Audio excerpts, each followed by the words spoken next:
Angin malam menyapu deras dedaunan di sisi jalan cepat. Lampu-lampu jalan berderet seperti kunang-kunang raksasa yang dingin, menyinari aspal basah. Ardi menurunkan kaca jendela mobil tua yang mereka sewa, membiarkan udara malam masuk. Hidungnya mencium aroma tanah basah yang khas, tanda hujan sebentar lagi akan turun. Kayaknya bakalan hujan gede, RI, ujar Bima, pemuda berkacamata di kursi penumpang. Ia menoleh ke langit hitam pekat, di mana petir sesekali menyambar jauh di ufuk timur. Ardi hanya mendengus, tangannya mantap memegang setir. Santai aja, jalan cepat ini lurus terus. Kita keluar tol 2 jam lagi juga udah sampai penginapan. Mereka berdua baru saja lulus kuliah dan berencana menghabiskan liburan di sebuah kota kecil dekat pegunungan. Perjalanan yang seharusnya menyenangkan berubah perlahan menjadi tegang ketika rintik hujan mulai mengetuk kaca mobil. Tik, tik, tik. Bima menarik napas panjang. Astaga, makin deras. Ardi menyalakan wiper, tapi pandangan tetap terbatas. Hujan benar-benar turun dengan cepat, seperti tirai air yang jatuh dari langit. Suara derasnya menutupi bunyi mesin mobil. Itu apa? Ada lampu nyala di depan. Bima menunjuk ke arah kanan jalan. Di tengah derasnya hujan, samar terlihat cahaya kuning redup di sebuah bangunan kecil di tepi jalan cepat. Seperti warung sederhana dengan atap seng, papan kayu, dan lampu neon kuning yang berkedip-kedip. Anehnya, bangunan itu tidak pernah mereka lihat di peta atau aplikasi navigasi yang mereka gunakan. Warung, gumam Ardi. Kok ada warung di jalan cepat begini? Bukannya harusnya nggak boleh ada bangunan di pinggir tol? Bima menelan ludah. Ya mungkin rest area kecil kali. Kita singgah aja dulu. Gue nggak tahan, perut kosong dari tadi. Ardi menghela napas, menepikan mobil ke bahu jalan, lalu berhenti tepat di depan warung itu. Hujan makin deras. Mereka berlari kecil menyeberangi genangan, kaki basah, sampai akhirnya masuk ke bawah atap warung. Warung itu sederhana, dengan meja kayu panjang, beberapa kursi plastik, dan etalase kaca berisi gorengan. Aroma kopi hitam menyengat, bercampur dengan bau hujan dan tanah basah. Di balik meja, seorang lelaki tua duduk sambil meracik kopi. Rambutnya putih kusut, matanya sipit, kulitnya pucat keabuan. Senyumannya tipis, hampir terlalu lebar. Silakan masuk, nak. Hujan deras begini, pas banget minum kopi hangat. Ucap lelaki itu dengan suara serak namun ramah. Bima menepuk bahu Ardi. Tuh kan, gue bilang juga. Ayo duduk dulu. Gue kedinginan. Ardi menatap sekeliling. Anehnya, tak ada kendaraan lain yang berhenti di situ. Padahal, di jalan cepat biasanya selalu ramai. Tapi saat itu, jalanan sunyi, hanya suara hujan yang menguasai malam. Mereka duduk. Kursi plastik itu dingin dan sedikit lengket. Apa pesanannya? Tanya si penjual. 2 kopi hitam, Pak. Sama gorengan. Jawab Bima cepat. Ardi masih diam. Pandangannya terpaku pada tangan penjual itu. Jemarinya panjang, terlalu panjang untuk ukuran manusia biasa, kukunya hitam kusam. Saat ia menuang air panas dari ceret, uap putih mengepul, tapi aroma yang tercium aneh, seperti besi berkarat. Bima menggosok tangannya. Dingin banget. Untung ada warung kayak gini. Ardi bergumam pelan. Tapi, kok bisa ada warung di jalan cepat? Harusnya ini area steril, kan? Bima menoleh dengan dahi berkerut. Yalah, udahlah. Jangan parno. Lu kebanyakan nonton film horor. 2 gelas kopi hitam diletakkan di meja. Gelasnya tebal, model lama, dengan gagang bulat. Uap panas mengepul. Silakan diminum, ucap si penjual sambil menyeringai. Giginya tampak aneh, panjang dan tajam di beberapa bagian. Ardi menunduk, pura-pura tidak melihat. Bima langsung menyeruput kopinya. Wah, enak banget. Kayak ada rasa khas gitu. Pahit, tapi bikin hangat sampai ke perut. Ardi ragu. Ia hanya menggenggam gelas itu, tak berani meneguknya. Tiba-tiba, dari arah belakang warung terdengar suara tawa lirih. Seperti suara perempuan. Hihihi. Ardi menoleh cepat. Kosong.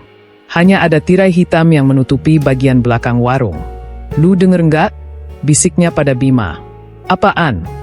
Bima menoleh, bingung. Gue nggak denger apa-apa. Minum aja kopinya, jangan aneh-aneh. Namun, Ardi semakin yakin ada sesuatu yang tidak beres. Tangannya bergetar saat ia mengangkat gelas itu. Ia menempelkan ke bibir, lalu berhenti. Bau kopi itu semakin aneh, seperti bercampur dengan amis darah. "Pak, warung ini udah lama ada di sini?" tanya Ardi hati-hati. Penjual itu menatap dengan senyum yang terlalu lama. "Sudah, sangat lama. Lebih lama daripada jalan ini ada." Ardi menelan ludah. Jawaban itu membuat bulu kuduknya meremang. Bima malah tertawa. "Wih, warung legendaris dong berarti." Saat itu, petir menyambar lagi. Sejenak, cahaya putih menerangi ruangan. Dan di momen itu, Ardi melihat sesuatu. Bayangan wajah penjual itu berubah. Kulitnya tampak mengelupas, matanya merah menyala, mulutnya lebar penuh taring. Lalu, ketika kilat meredup, wajahnya kembali normal. Ardi terdiam, keringat dingin mengucur meski udara malam begitu dingin. Gorengan panas datang. Bima langsung melahap tahu isi. Namun Ardi terus menatap tirai hitam di belakang warung. Suara lirih terdengar lagi, kali ini lebih jelas.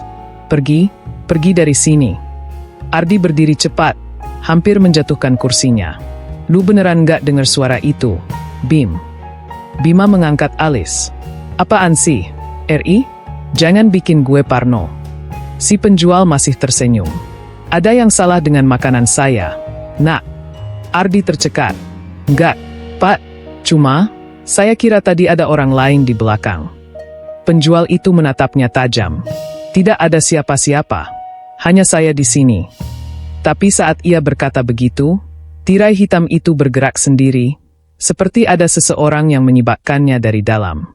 Sekilas, Ardi melihat sosok pucat berambut panjang, dengan mata hitam pekat menatap keluar. Ardi mundur, jantungnya berdegup keras. "RI, duduk. Jangan aneh-aneh, lu bikin malu," kata Bima dengan mulut penuh gorengan. Namun, sesuatu terjadi pada Bima. Matanya terlihat kosong, wajahnya sedikit pucat. Tangannya terus menggenggam gelas kopi, seolah tak bisa melepaskannya. "Bim, lu kenapa?" Bima tidak menjawab. Ia hanya terus minum, tegukan demi tegukan, sampai kopi itu hampir habis. Si penjual menatapnya dengan tatapan puas. Ardi mendekat dan merebut gelas itu dari tangan Bima. "Cukup." Namun anehnya, gelas itu terasa sangat berat, seolah menempel di tangan Bima. Butuh tenaga ekstra untuk menariknya, hingga akhirnya gelas itu jatuh ke lantai. Brak! Kaca gelas pecah. Dari pecahan itu, bukannya kopi yang mengalir, melainkan cairan hitam pekat bercampur cacing-cacing kecil yang menggeliat keluar. Ardi ternganga. "Ya Tuhan!" Bima menatap pecahan gelas itu, matanya kosong. Gue haus, RI." Si penjual berdiri. Sosoknya kini tampak lebih tinggi, bayangannya memanjang di dinding. Senyumannya meregang lebih lebar, hingga pipinya hampir robek. "Anak ini sudah terikat dengan minuman saya," katanya dengan suara bergema. "Dia tidak akan bisa pergi." Ardi panik. Ia mencoba menarik tangan Bima. "Ayo kita cabut dari sini." Namun Bima seperti patung, tak mau bergerak. Petir menyambar lagi, menerangi wajah penjual itu. Kali ini jelas terlihat, wajahnya berubah total. Matanya merah menyala, kulitnya kelabu, mulutnya penuh gigi runcing. Telinganya panjang meruncing, kepalanya sedikit botak dengan urat-urat hitam menonjol. Ardi mundur, tubuhnya gemetar. Apa lu?" "Manusia menyebut kami, jin." Jawabnya dengan suara bergema, lalu tertawa keras. Tirai hitam di belakang warung terbuka. Sosok-sosok lain keluar. Perempuan berambut panjang dengan wajah pucat retak seperti porselen, seorang anak kecil tanpa bola mata, dan lelaki tinggi kurus dengan rahang ternganga sampai ke dada. Mereka melangkah pelan, mengelilingi Ardi. Ardi mencoba lari ke pintu keluar. Tapi ketika ia menoleh, pintu itu tidak ada lagi. Yang ada hanya dinding kayu tua. Hatinya mencelos. Mereka benar-benar terjebak di warung ini. Bima mulai tertawa kecil, tawanya kering. "Aneh. RI, minum aja kopinya, enak banget." Ardi memegang bahunya, mengguncang tubuh sahabatnya. "Bim, sadar, ini bukan tempat biasa." Tapi Bima hanya terus tertawa, matanya kini berubah hitam sepenuhnya. Ardi menoleh ke sekeliling, napasnya memburu. Para jin itu semakin mendekat, senyum mereka melebar, mata mereka menatap lapar. Ardi berdiri gemetar. Bima di sampingnya kini bukan lagi sahabat yang ia kenal. Matanya hitam pekat, senyum kecil terus menempel di wajahnya. Seolah-olah jiwa Bima sudah terkunci di balik kegelapan kopi yang ia minum. "Bim, sadar, Bim. Jangan kalah," teriak Ardi sambil mengguncang bahu sahabatnya. Tapi Bima hanya berbisik lirih. "Gue haus, gue haus banget." Di belakang meja, si penjual, atau jin itu, mengangkat tangannya. Seolah ada benang tak terlihat yang menarik tubuh Bima. Perlahan, Bima berjalan menuju meja, seperti boneka tanpa kendali. "Tidak ada yang bisa menolak ikatan kopi saya," suara jin itu bergema. "Sekali meneguk, jiwa mereka akan menjadi milik kami." Ardi panik. Ia mencari sesuatu di meja, sendok, piring, apa saja, lalu meraih pecahan gelas. Dengan tangan bergetar, ia menahannya di depan. "Jangan dekati dia," teriaknya. Jin itu hanya tertawa. "Kau kira pecahan kaca bisa melawan kami, manusia?" Tiba-tiba, tirai hitam di belakang warung berkibar. Sosok perempuan berambut panjang mendekat, matanya menatap Ardi penuh kebencian. Dari mulutnya, suara lirih terdengar jelas. "Pergi, sebelum terlambat." Ardi terperanjat. Tidak seperti jin lainnya, sosok itu seakan memperingatkan. Ardi mengikuti naluri. Ketika para jin mendekat, ia berlari menerobos tirai hitam. Di baliknya, ia menemukan ruangan kecil yang redup, hanya diterangi lampu minyak. Aroma kemenyan memenuhi udara. Di lantai, ada banyak cangkir-cangkir kopi tua berdebu. Isinya cairan hitam pekat yang sudah mengering, menempel seperti darah. Dan di pojok ruangan, Ardi melihat sesuatu, cermin besar retak dengan bingkai kayu. Di dalam pantulan, ia tidak melihat wajahnya sendiri. Yang tampak adalah bayangan jalan cepat yang sepi, hujan deras, dan mobil mereka yang masih terparkir di luar. Ardi menelan ludah. Cermin ini, jalan keluarnya. Sosok perempuan berambut panjang tiba-tiba muncul di belakangnya, bayangannya tak terlihat di cermin. Suaranya berbisik lirih. "Hanya satu yang bisa pergi, yang lain harus tertinggal." Ardi terkejut. "Apa maksud lo?" Perempuan itu mendekat, matanya penuh kesedihan. "Jangan biarkan mereka menahanmu di sini. Segera gunakan cermin itu, sebelum semuanya terlambat." Teriakan Bima terdengar dari ruangan depan. "Ri, tolong gue." Ardi ragu. Hatinya berperang. Ia tahu Bima sudah setengahnya bukan manusia lagi. Tapi ia juga tak bisa tega meninggalkan sahabatnya. Langkah kaki jin semakin dekat.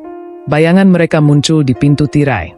Ardi menoleh ke cermin, lalu ke arah suara Bima. "Aku harus pilih," gumamnya lirih.